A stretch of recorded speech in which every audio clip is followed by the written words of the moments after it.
வெறும் வியாபாரம் செய்ய வந்த ஒரு சாதாரண சின்ன கம்பெனி எப்படி ஒட்டுமொத்த இந்திய துணைக்கண்டத்தையே தன்னோட முழு கட்டுப்பாட்டுக்குள்ள கொண்டு வந்தாங்கன்னு எப்போவாது நீங்க யோசிச்சு பார்த்திருக்கீங்களா? கேட்கவே ரொம்ப ஆச்சரியமா இருக்குல்ல? இந்த வரலாற்று விளக்கப்பதிவுக்கு உங்களை மிகுந்த உற்சாகத்தோட வரவேற்கிறேன். இன்னைக்கு நாம 400 வருஷங்கள் நீடித்த ஒரு பிரம்மாண்டமான வரலாற்று பயணத்தை தான் பார்க்க போறோம். ஒரு மாபெரும் தேசம் எப்படி அடிமையானது, அப்புறம் எப்படி மீண்டும் எழுந்து நின்னுச்சு அப்படிங்கிறத ரொம்ப தெளிவாவும் சுவாரஸ்யமாவும் தெரிஞ்சுக்க போறோம். சரி, வாங்க நேரா விஷயத்துக்கு போலாம். இந்த மாபெரும் வரலாற்றை ஈஸியா புரிஞ்சிக்க இதை நாம ஒரு 6 முக்கிய பகுதிகளா பிரிச்சுக்கலாம். ஐரோப்பிய வியாபாரிகளோட வருகை, கிழக்கிந்திய கம்பெனியோட அசுர வளர்ச்சி, உள்ளூர் மன்னர்களுக்கு எதிரான போர்கள், 1857 நடந்த சிப்பாய் கழகம், இந்திய தேசிய இயக்கம், அப்புறம் கடைசியா சுதந்திரமும் பிரிவினையும். முதல்ல இந்த ஐரோப்பிய வியாபாரிகளோட வருகை எப்படி நடந்துச்சுன்னு பாப்போம்.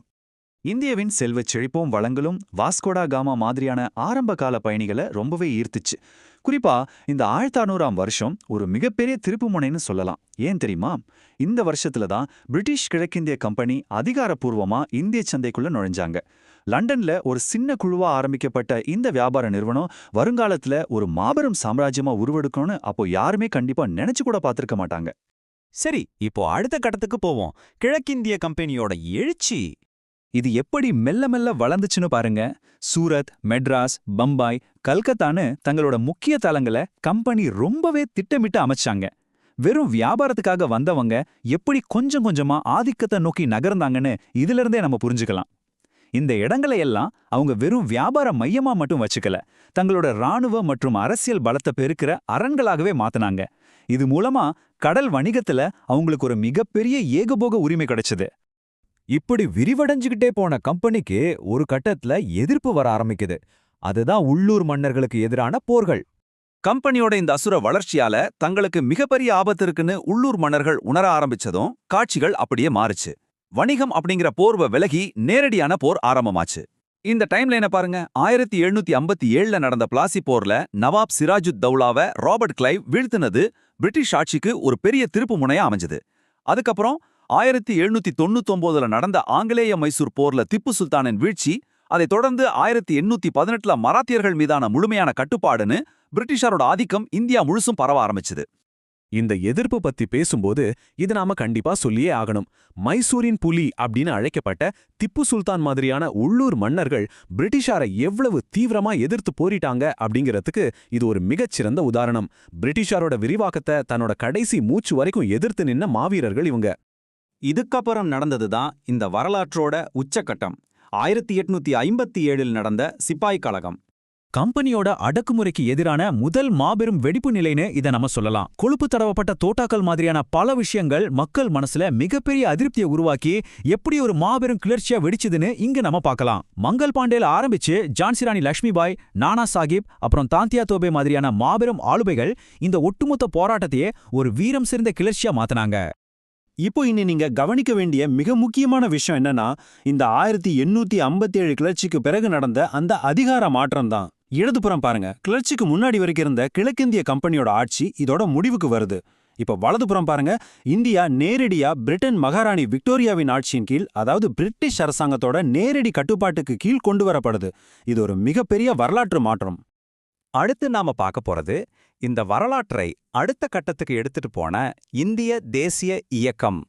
1857 நடந்த அந்த ஆயுத போராட்டம் ஒடுக்கப்பட்ட பிறகு இது ஒரு முறையான ஒருங்கிணைக்கப்பட்ட அரசியல் எதிர்ப்பா மாற ஆரம்பிச்சது. குறிப்பா இந்த 1885ஆம் வருஷம் இந்திய வரலாற்றுல ஒரு மாபெரும் மைல்கல். ஏன்னா சுதந்திர போராட்டத்துக்காக மக்கள் எல்லாரையும் ஒன்னு சேர்க்கிற ஒரு தளமா இந்திய தேசிய காங்கிரஸ் உருவாக்கப்பட்ட வருஷம் இதுதான். நாடு முழுசுக்கும் இருந்த பல்வேறு அறிவுசார் மற்றும் பிராந்திய தலைவர்கள் எல்லாரும் ஒன்னா சேர்ந்து ஒரு மாபெரும் சக்தியா உருவெடுத்தாங்க. தாதாபாய் நவ்ரோஜி, பாலகங்காதர திலகர், நம்ம தெற்கிலிருந்து கப்பலோட்டிய தமிழன் வ.உ. சிதம்பரம் பிள்ளை, மாபெரும் கவிஞர் சுப்பிரமணிய பாரதி, அப்புறம் ரவீந்திரநாத் தாகூர், இவங்க எல்லாரும் தங்களோட சிந்தனைகளாலும் செயல்களாலும் இந்தியா முழுவதும் இருந்த மக்களை ஒரே அணியில திரட்டினாங்க. பிரிட்டிஷாரோட ஒவ்வொரு கொள்கையும் எப்படி மக்கள் மத்தியில மாபெரும் எதிர்ப்பு இயக்கங்களை உருவாக்குச்சுன்னு நாம இங்க தெளிவா பார்க்கலாம்.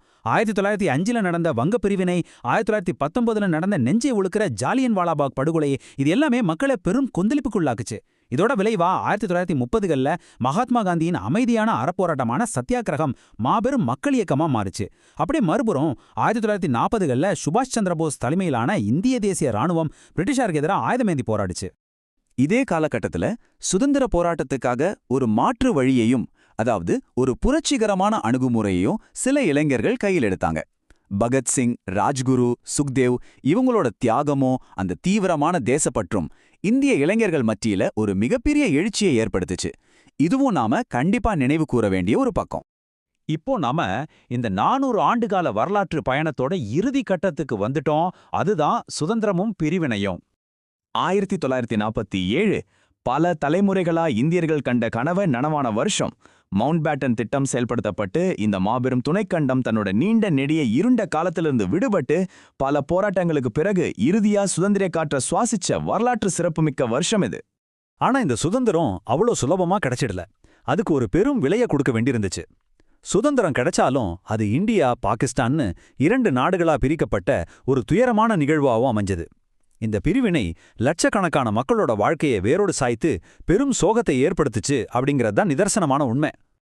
இப்போ நாம சிந்தித்து பார்க்க வேண்டிய ரொம்ப சுவாரஸ்யமான விஷயம் என்னன்னா, 400 ஆண்டுகால இந்த பயணத்தோட எதிரொலிகள் இன்றைய காலகட்டத்துல இந்த துணைக்கண்டத்தை எப்படி வடிவமைக்குது?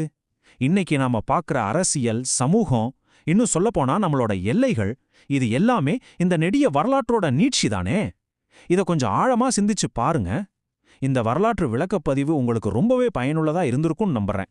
இதே மாதிரி சுவாரஸ்யமான இன்னொரு தொகுப்போட மீண்டும் சந்திப்போம்.